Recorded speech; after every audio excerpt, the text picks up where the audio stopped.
In a fast-paced world filled with distractions, it's easy to lose sight of what truly matters: your relationship with God. Every Tuesday and Thursday, we take you on a transformative journey of building your faith, without which it's impossible to please God. A journey of introspection and discovery of who you are in Christ Jesus. For you to walk with God, you should not crumble when you come under pressure. Kama umeokoka, sema umeokoka mpaka mbele ya president, mpaka mbele ya chief justice, mpaka mbele ya kila mtu. Hiyo ndio kuokoka ya ukweli. Kuokoka ya ukweli. Enjoy a faith-filled environment of worship and ministry of the word every Tuesday and Thursdays from 9 a.m. with Reverend Felix Kevoy, exclusively on EBN TV. That is the word of the Lord today.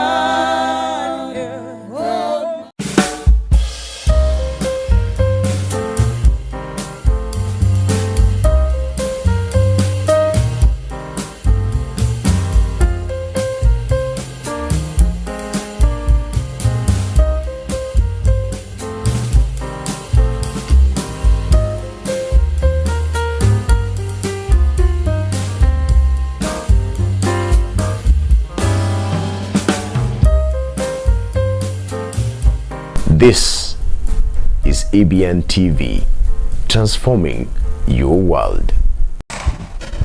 You've seen them on TV. Nakushukuru Mungu wangu kwa kunifikisha hapa.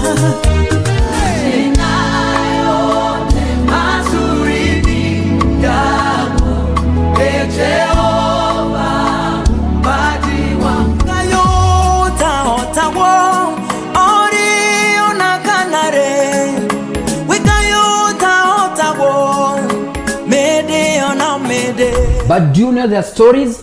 Come with me. If people look at me, yes, even before they hear me, will they see Jesus? Wezi ambia watu mimi am a worshiper, na wakati you are worshiping people can't encounter God. Ukisoma hiyo inabidi sana katika ile maisha yako hata kama kwamba hauimbi. Join me, Teddy Psalmist, Mwana wa Ngolo Mosio and DJ Show every Tuesday and Thursday from 2 p.m. to 4 p.m. only on EBN TV.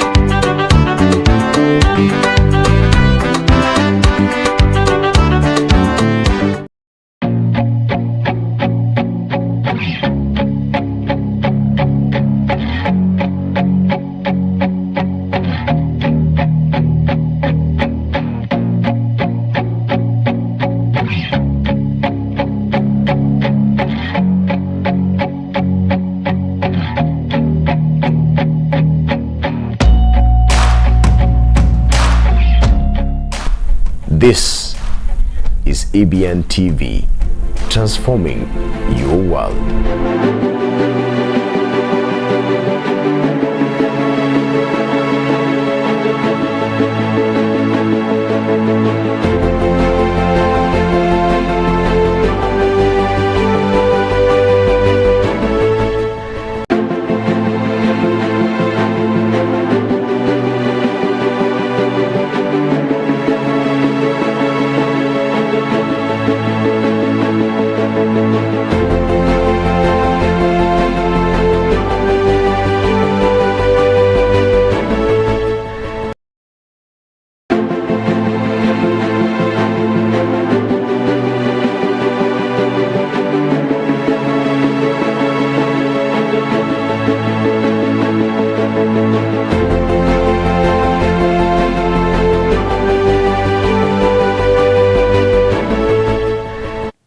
Well, a very good evening to you and welcome to EBN Prime Edition, it being the last Wednesday of the month of November, the year 2023. I do hope you started off well. Now, starting us off tonight on matters security, Interior CS Professor Kithure Kindiki has deployed more police officers in Isiolo County to combat the ongoing insecurity. Now, this comes barely hours after 2 people were killed, with one left nursing serious injuries after bandits attacked Awacho village in Isiolo County before making away with an unknown number of camels. Confirming the incident, Isiolo County Commissioner Hassan Barwa said that 100 camels have since been recovered in an operation conducted early Wednesday morning. And Turkana, the response efforts from the government. So that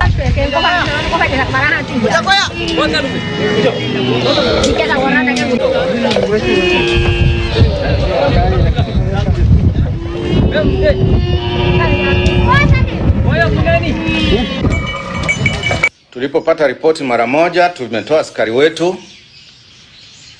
ambao tuko nao na mara moja wamekimbia huko. By saa 12 asubuhi walikuwa wamefika huko na wakaonyeshwa ile njia wale majambazi walikuwa wamefuata,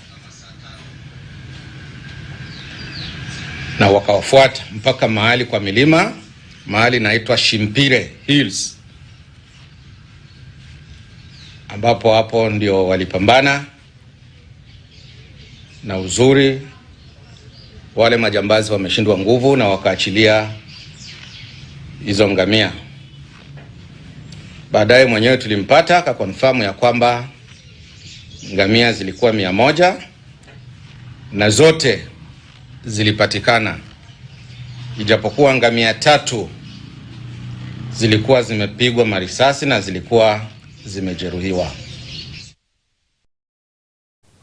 Well, now taking a look on an issue that has triggered debates online. Azimio leader Raila Odinga is now calling on employers not to pay the 1.5% housing levy tax following the court's decision that rendered the fee unconstitutional.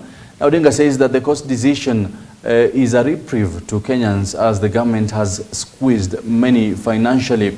In addition, Odinga has warned the Kenya Kwanza government against what he says is continuous lawlessness.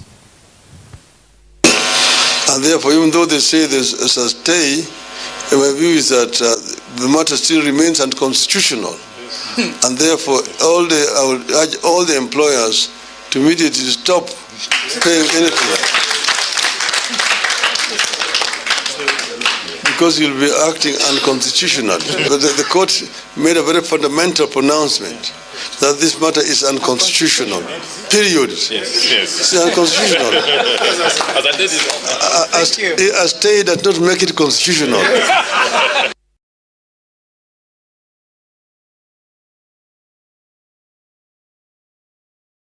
Well, still on that specific issues, University's Academic Staff Union WASU has called on the government to refund their members the housing levy deducted since the month of June this year. This comes barely hours after the court ruled that the housing levy is unconstitutional. Now the union has called on the government to ensure full public participation before implementing any program. The levies should be stopped forthwith. It is unconstitutional. That's what the court said. It's an illegality. That's what the court said. There was no public participation. We, the key stakeholders, were never ever asked of our views. And all these things are in our constitution. And therefore, if they were not followed, that's the reason why the whole thing was found unconstitutional. It'll be mischief for the government or for any government right to the employers and tell them that they continue deducting despite that order. Because then those who are going to have irreparable damages in this particular scenario are actually workers. Because then we went to court for the aspect of because of the injury and the pain we are experiencing by these deductions. And therefore, it's ideally important for the employer to stop deducting as we wait for that 10th for them to refund us our arrears that they have collected from the month of July. We were almost seeing justice from the ruling which came out of court. But the most unfortunate thing is about seeing the government appealing a very worthy ruling which came from court. And as Secretary General of our trade union in Kenya, alongside my colleagues, I would want to ask the government to be kind to the workers. When you look at the kind of taxation we are undergoing, people are hardly living, and housing is not a priority for us anymore. What we want to ask the government, they should work on a plan to refund workers their money and allow workers to work when they are motivated, not when they are. Now, well, on matters health, the Kenya Medical Practitioners, Pharmacists and Dentists Union, KMPDU, in Kericho County has issued a 3-week strike notice to the Ministry of Health and the government to fully address their grievances. Now, the medics have vowed to down their tools in January next year if the collective bargaining agreement and doctors' promotions are not implemented. The ultimatum is for 3 things. 1 is for the CBA, number 2 is for the promotions, and number 3 is for the PCN committees. If any of that is not addressed within the 21 days, I can assure you we are starting the year with a strike. And even the court has directed, like on the matters of CBA, we have a court order directing the employers to come to the table and negotiate. But they have decided to go on strike. So we are trying to tell the employers to come out from the strike. But if they don't, we are willing to join them. We want to say categorically that our interest is only one, to better our services. And it can only be better if we have a legitimate, qualified, and prerequisite health professionals, including the clinical officer in this case. If, for instance, we have policies that have been set in place, like the health reform agenda that is ongoing, that is touching on the NHF, that is touching on the primary care, that is touching on the FIF, and also the digital health. It can never be fully functional if we do not have the enough staff that we want who are motivated. Well, still on the same issue, but in a neighboring county, the Kenya Medical Practitioners, Pharmacists and Dentists Union, KMPDU in Migori, has called off their planned strike for the next 60 days. The medics have called off the strike that was planned to start on 6th of December this year. After Migori County government agreed to address their grievances, the medics called off the planned strike after meeting Migori County Secretary Dr. Oscar Olima. The medics are now demanding implementation of their CBA promotions, among other issues. The citizens of Migori County that we will not proceed with our planned strike, that we will give allowance to the county government of Migori, that within 60 days, all the issues that we canvass today will be sorted with finality, and that in future we will be sitting down and sorting out our issues in a diplomatic. Because doctors have seen the people suffer, because doctors do not like it when patients are not getting care. We did get the notice giving about 4 matters to address. As a county government officials, we are here together with the relevant officials from various departments concerned, and we've come to a conclusion that the KMPD officials who are here with us, the chair, secretary, and the liaison, that as a county government, that we are committed to ensure the welfare of the workers.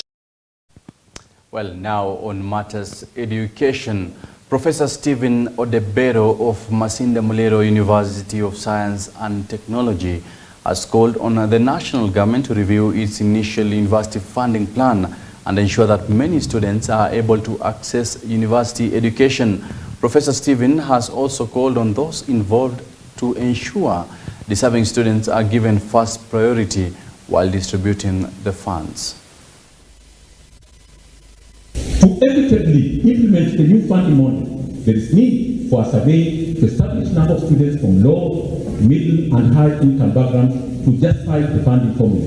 Upon implementation, there is need to provide for discounted rates of loan repayment for those who will pay immediately.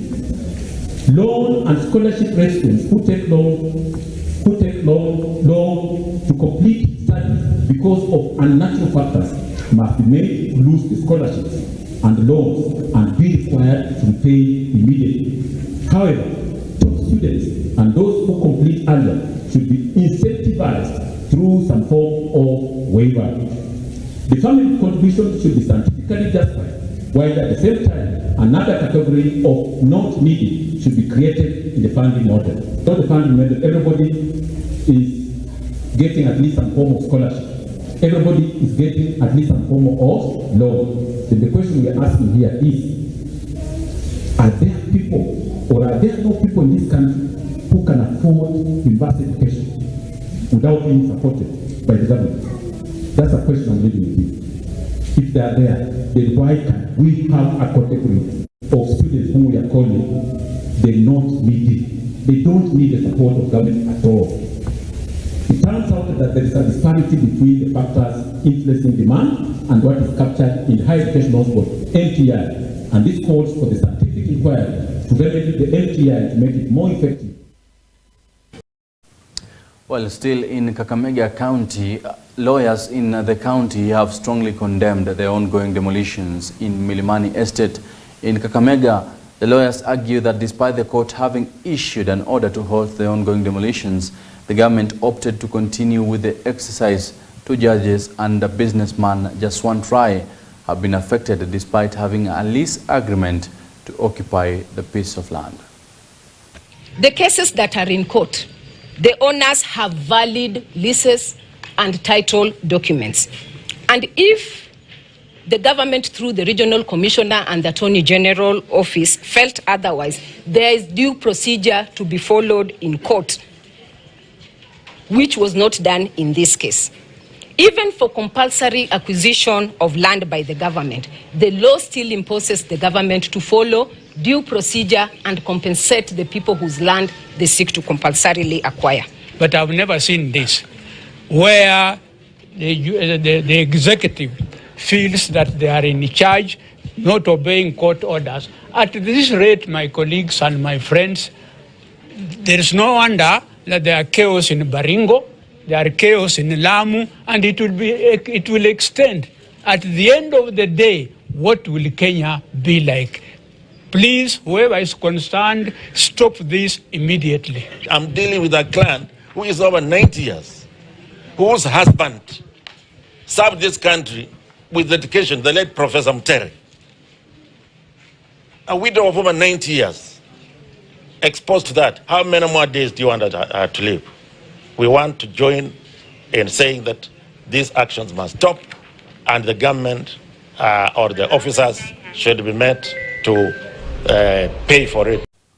Well, now away from that and on matters politics, still in Kakamega County, members of Kakamega County Assembly have castigated Governor Fernandez Baraza for failing to initiate any development projects since taking over as the second county governor. The MCS have also called on the members of parliament in the county not to interfere or rather defend Governor Fernandez, noting that they are mandated to question the governor's track record. Sana changamoto kama sisi wenye tunawakilisha wananchi kwa ground, wanasema mwaka imepita hatujafanya kazi yoyote ama hakuna kitu chochote kinaonekana kwa hii county ya Kakamega kama maendeleo. Na sisi kama waheshimiwa elected tumesema ya kwamba hii Kakamega county tunataka ikuwe very peaceful na tunataka ionyeshe kwamba inafanyia watu wenye waliwachakua kazi. Na sisi tunataka tuache mambo ya side shows. Hatutaki wale watu ambao hawajachakuliwa hapa waanze kufuruka amani ambayo sisi tuko nayo na gavana wa Kakamega. Tunataka tusikizane kwa mkutano leo ya kwamba barabara yetu ya maendeleo inaenda hivi bila kusumbuliwa. Jambo la pili, sisi tunataka pia tuambie gavana ukweli kama wale ambao tumechakuliwa wananchi, mahali ambapo yeye anafanya makosa.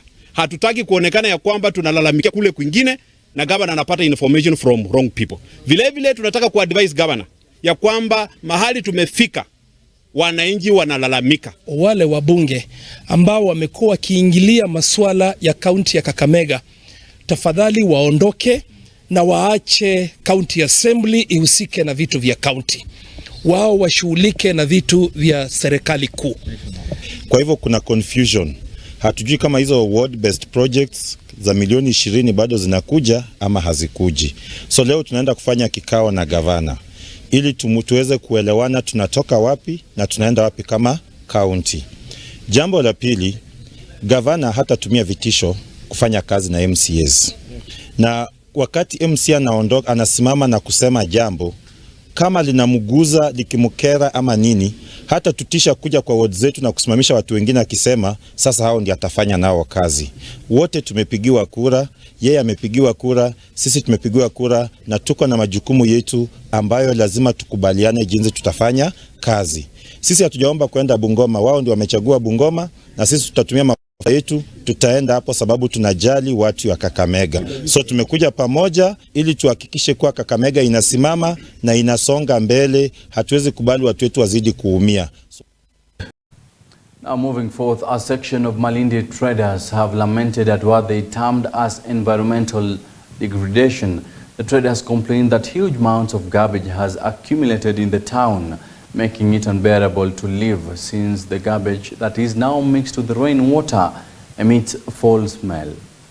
The residents at Barani area complained about uncollected garbage, which they claimed had not been collected for more than 1 week and was scaring away potential customers who cannot stand the strong odor. Led by Mr. David Muriuki, who is 72 years old, who operates a food kiosk near the Manchester Car Wash in Majengo area, Barani sublocation, the residents and traders chided the management of the Malindi municipality for allegedly failing to heed their cries to have the garbage dump site removed from the area. Sisi wito wetu ni taka isiwekwe hapa. Taka isiwekwe hapa. Na kama ni askari wao watalete asimame hapa, azuie wananchi kumwaga taka hapa, sawa. Lakini wasituambia ati sisi tukataze watu kumwaga. Mimi nina haki gani kukwambia mwananchi mwenzangu asimwage? Ndio. Nikimwambia nitukane, ni nani atakuwa amechokoza mwingine? Si mimi ndio nitakuwa nimemchokoza.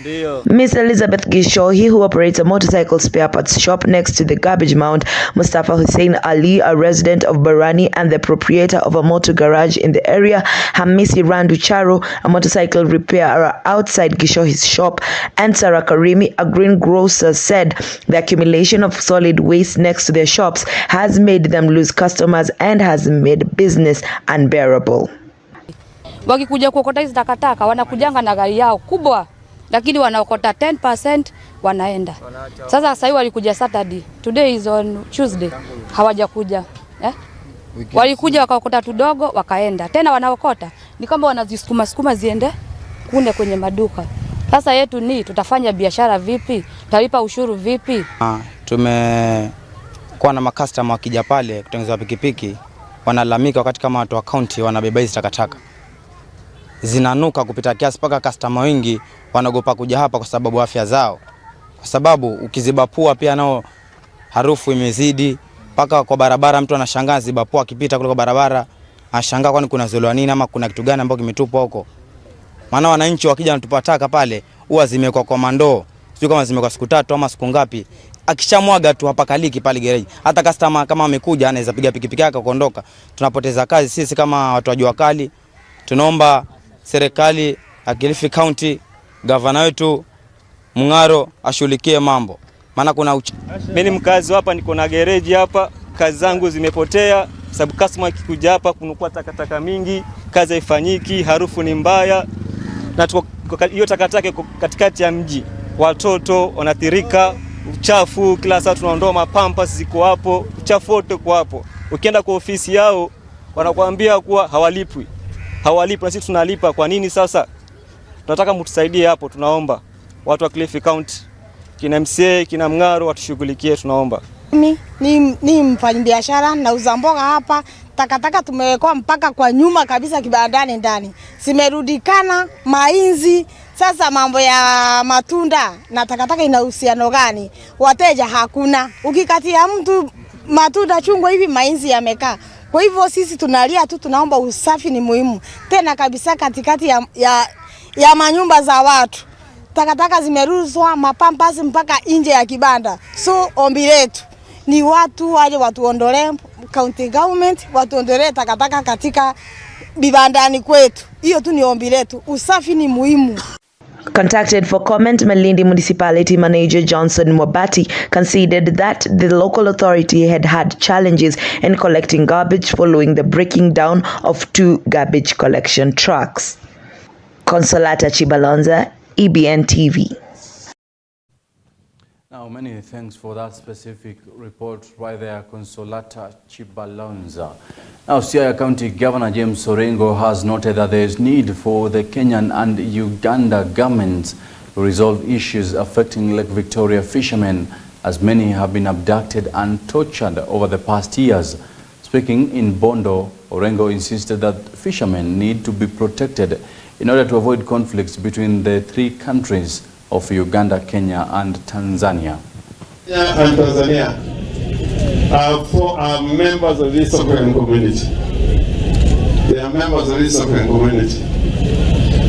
And they have already started a process of having a union, some kind of federal system that will bring together the nations of East Africa, East and Central Africa.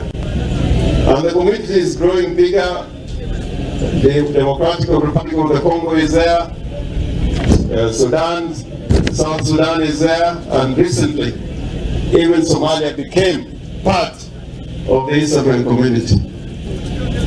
It does not augur well, and looking into the future, it does not look right that this common resource, if Kenyans cannot exploit it as a common resource for the community, if Tanzanians cannot be able to use this resource as a common resource for the community, if Ugandans cannot use it as a common resource, then it shows that the will to have a union for East and Central Africa, a federal system, it shows that the road is still very far.